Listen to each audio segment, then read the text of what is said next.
Bonjour et bienvenue dans cette vidéo pour un exercice qui a été donné lors d'un entretien pour Amazon. Alors l'exercice est le suivant. Alex, Bob et Chris jouent au badminton. C'est un tournoi à la ronde continue, ce qui signifie que le vainqueur de chaque partie continue de jouer contre la personne qui s'est reposée lors de la précédente partie. Et donc à la fin de la journée, Alex il a joué 8 parties, Bob 12 et Chris 14. Et on vous précise que Bob a joué les 7 derniers matchs consécutifs. Et on vous demande qui a joué le 4e match et contre qui. Alors on vous demande qui a gagné le 4e match et contre qui. Alors si vous le cherchez de votre côté, je vous invite à mettre cette vidéo sur pause. Sinon, on va tout de suite voir la solution. Alors déjà, on va représenter un petit peu ce tournoi. On va commencer avec un match. Et par exemple, Alex joue contre Bob. C'est-à-dire que Alex va faire une partie, Bob fera aussi une partie. Donc en tout, des parties individuelles, il y en aura 1 plus 1, c'est-à-dire qu'il y a 2 parties individuelles et on peut calculer comme ça le total des parties, c'est égal à le nombre de parties individuelles divisé par le nombre de participants pour chaque partie. C'est-à-dire que, on obtient 2 divisé par 2 égale 1. Alors maintenant, on va un petit peu voir pour plusieurs matchs. Le premier match, Alex joue contre Bob et c'est Alex qui gagne. Donc l'énoncé nous dit que c'est un tournoi à la ronde continue. Donc Alex reste sur le terrain et maintenant affronte Chris. Et Alex continue de gagner. Donc maintenant, Alex reste toujours sur le terrain et Alex va affronter Bob.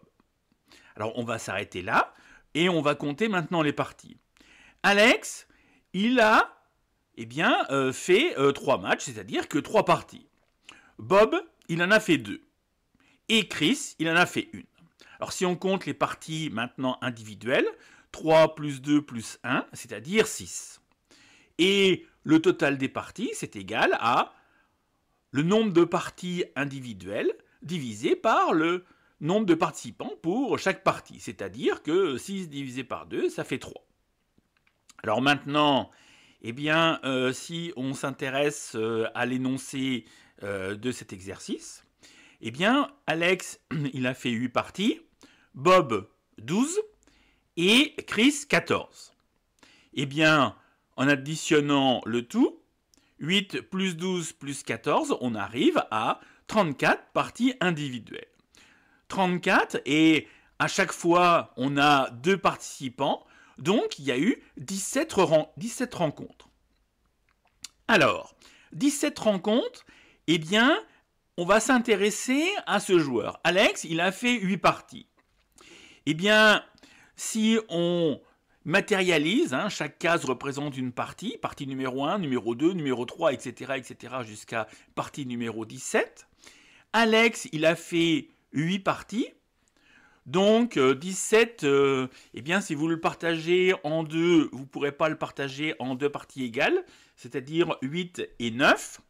C'est-à-dire que Alex a joué un match sur 2, et on peut dire que Alex, à chaque fois, il a perdu.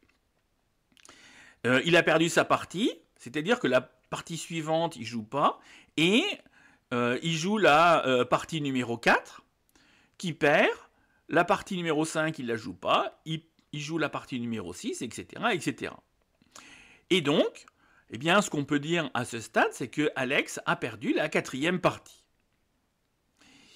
Alors, maintenant, on sait que Alex a joué la partie 2, 4, 6, 8, etc. jusqu'à la 16. Et évidemment, si Alex il a joué ces parties-là, les 2 autres, c'est-à-dire Bob et Chris, ils ont joué les parties 1, 3, 5, 7, etc. jusqu'à 17. Alors maintenant, on s'intéresse au 2e joueur, c'est-à-dire Bob. On sait que Bob, il a joué 12 parties. Alors si on compte les nombres, les parties impaires, Bob, il a joué 9 parties. 9 parties impaires. Donc, il reste 3 parties à mettre dans ce tableau. Et on va s'intéresser à ce que nous dit l'énoncé. L'énoncé nous dit que Bob a joué les 7 derniers matchs consécutifs. Donc, eh bien, on sait maintenant que, eh bien, pour avoir les 7 derniers matchs consécutifs, il faut que les 3 derniers matchs, il affronte Alex. Alex contre Bob et Alex contre Bob. C'est-à-dire le match numéro 16, le match numéro 14 et le match numéro 12. Et donc, maintenant, il ne nous reste plus qu'à nous intéresser à Chris. On nous dit que Chris a fait 14 parties. Chris, on sait qu'il a joué 9 parties, les 9 parties impaires, donc il en manque 5. Et ce sont les 5 parties qui sont, les 5 premières parties qui sont paires. Donc on va obtenir, puisque Chris a joué 9 parties, ceci. On savait que, eh bien, pour la 4e partie, Alex avait perdu.